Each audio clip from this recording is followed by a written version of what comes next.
the genocide simply cease the support for the Israeli regime, or were they going to double down? And in which case, how were they going to double down? Now, in the first instance, it appears that they had a preconceived plan that had indeed been discussed in the Israeli meeting room back on the 4th of January, where one of the ladies, members of Knesset, had explained that in order to succeed in Gaza, they had to destroy UNRWA. And that occurred on the 4th of January. So that was a full 3 and a bit weeks ago. So your suggestion that this was a preconceived plan against UNRWA using evidence that was most likely derived from rather harsh interrogation, if not torture, by the IDF military intelligence interrogators, and then later the Shin Bet, after periods of temperature, sleep deprivation, and of course starvation. You know, that was a very, very thin basis upon which to escalate into full regional war.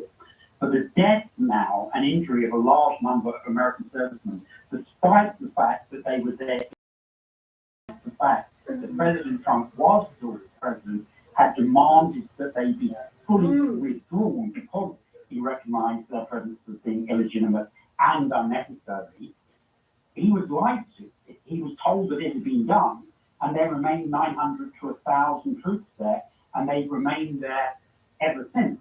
And it's been very, very clear that they essentially were a tripwire for wider conflict. It was hard to reinforce them, hard to supply them, even though the American Air Force has been practicing an airdropping supplies with their friends in Qatar in an operation called Operation Desert Hawk 2, which took place just in December. But now we have a situation just like the Gulf of Tonkin. Are people going to do any hard analysis, or are the same people who told them weapons of mass destruction, austerity was a good idea, and their medical interventions were safe and effective, can now stampede the West into war in West Asia? What a truly terrifying prospect. And we go to bed tonight, Simon, far less safe in our beds, even than we went to bed last night. Am I right? I would say so. And, you know, one shouldn't forget, you know, what we commiserate with the families who have lost their loved ones in this attack, that multiples, or indeed possibly 100 times that number, yet again, will have been killed and wounded in Gaza.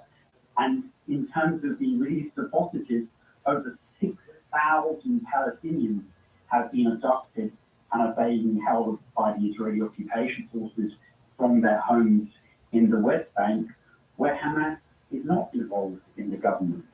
So please, I just implore, as I'm sure you would and will do in the future, for people to not lose sight of the big picture and to try and do more critical thinking than they may have done over the last 3 years when it comes to believing what the likes of Boris Johnson, Rishi Sunak and Keir Starmer tell them are the best course of action for them and their succeeding generations.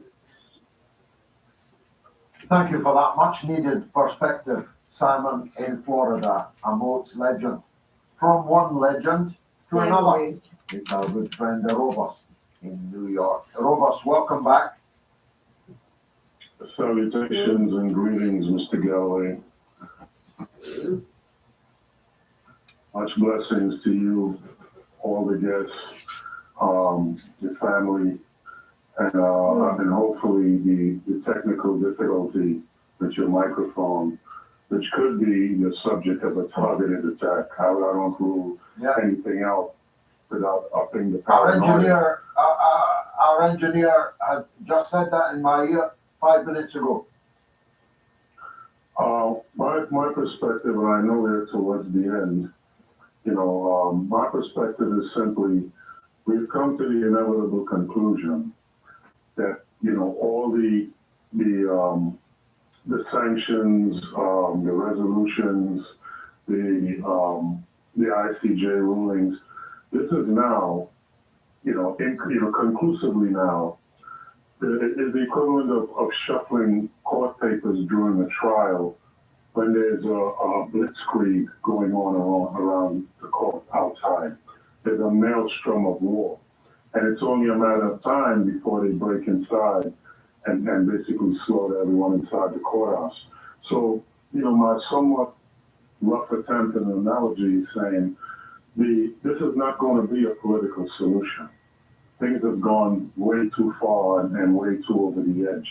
And the UNRWA situation is a commitment by these imperialists, these Western genocidal maniacs, is to stay the course no matter what.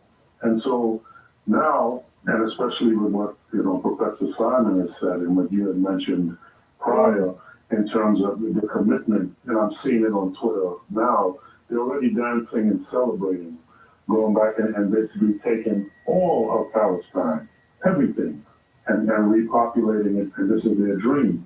And I had mentioned prior that based on when this thing first started, like 2 or 3 days after October 7th, it became clear to me that any dreams of Zionist reoccupation at this point is going to be the equivalent of sitting on a throne of broken glass with Syntec, high explosives strapped to the bottom. They'll never be comfortable. They'll never be safe. This has gone way, way too far.